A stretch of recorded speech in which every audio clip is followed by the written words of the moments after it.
how to make great decisions every time. Keep watching.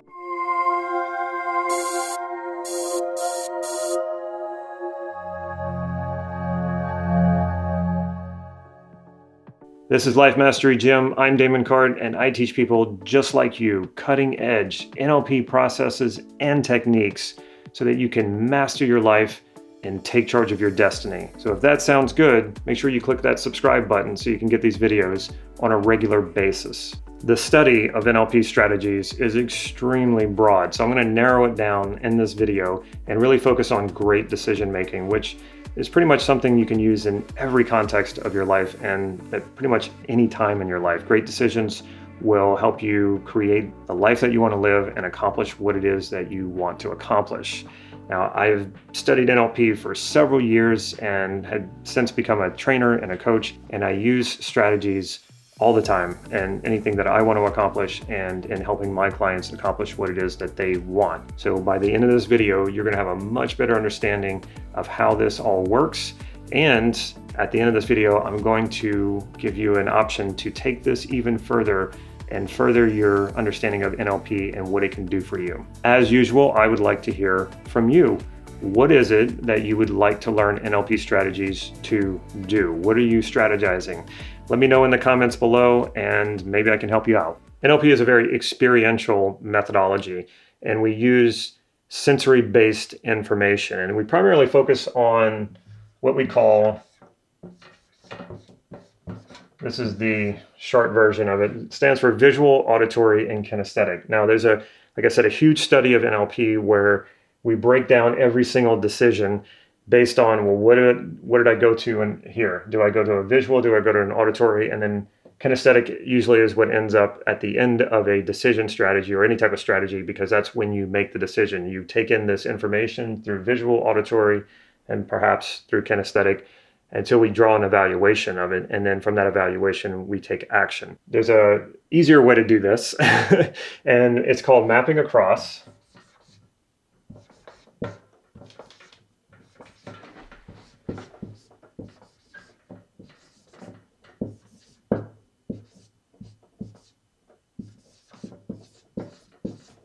And basically what we do is you model yourself. You model yourself when you did something well, and then you map it across into something else that you're trying to be better at. So for example, let's say you're having a hard time deciding on something, or maybe you're going to make a very big decision and you want to make sure it's the right decision. You want to make sure it's a great decision. So how might you do that?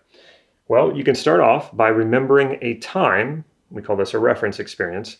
Remembering a time when you made a great decision, where you were very clear and you made a decision and it turned out really well. So you take a moment to think about when you did exactly that. So we will call that the reference experience, or the experience we want to model.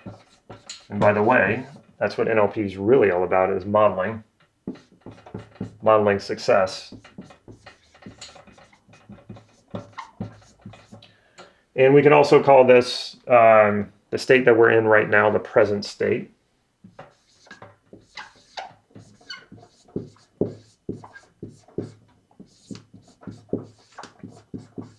Oftentimes, when we're thinking about an NLP, what it is we want, we'll say that's the desired state, and the current state that we're in is the present state.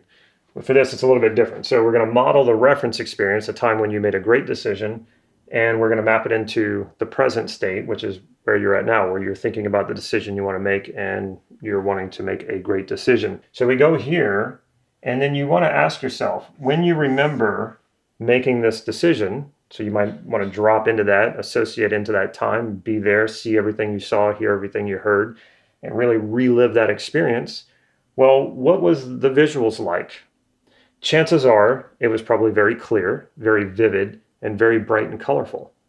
So we want to mark all that down, and it can really help if you write all this stuff down. You start taking inventory of what this was like, and then you check in with the auditory. Were you talking to yourself? Did you have an internal monologue going on where you're looking at everything around you, you're sizing things up, you're talking to yourself about it, maybe you're talking to someone else about it?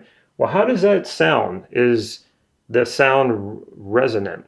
Is it loud? Is the volume high? Is the volume low? Do you hear anything else? Is there music? So you want to take inventory of what were all the auditory things that were happening in this experience, and then check in with the kinesthetic. Now, the kinesthetic can be three different things. It can be tactile, like what does touch feel like?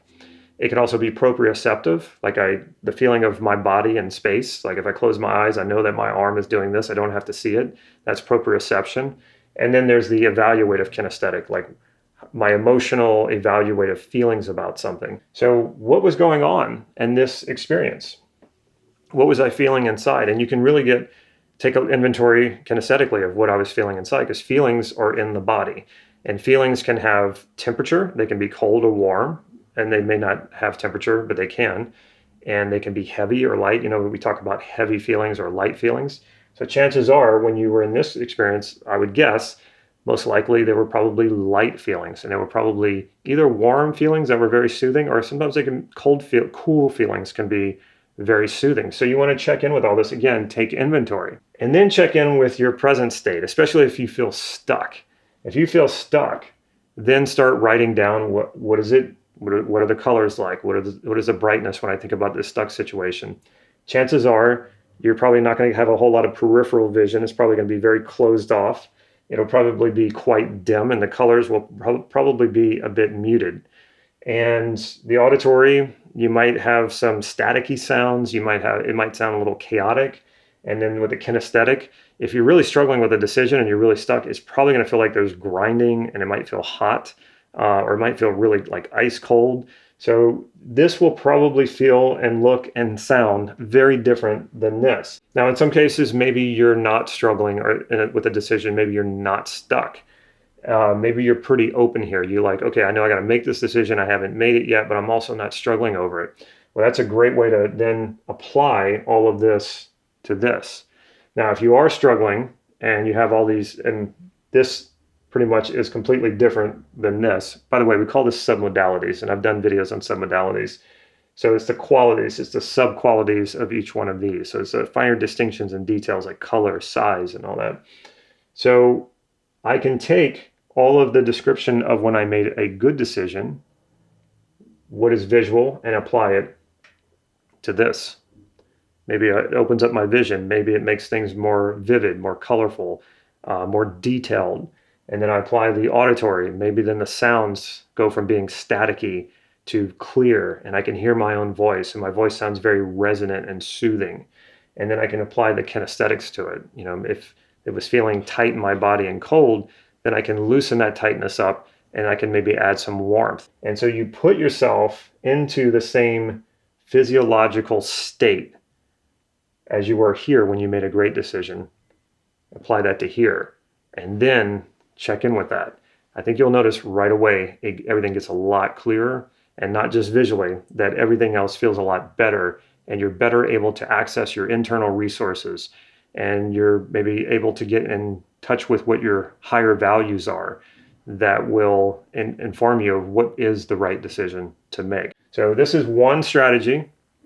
We can, like I said, we could drill down, and I could teach an entire course on strategies with NLP, but this is a very simple one that I think you can put to use for you right away, and especially if you have a big decision coming up, or you feel stuck trying to make a decision. Okay, now you understand a lot better what NLP strategies are, but what you don't know are the many NLP processes and techniques that are super powerful and can help you in achieving what it is that you want, and to have greater overall fulfillment. And that's why I created a 4-part video series, which I will link in the description below. I'll also link it in the comment at the top right there. And basically you can get your hands on the first video immediately, and then the next videos will follow daily after that. It's absolutely free, so make sure you take advantage of that. If you like this video, make sure you give it a thumbs up, and if you haven't already, make sure you subscribe by clicking that subscribe button and also clicking the bell, so you'll get these videos on a regular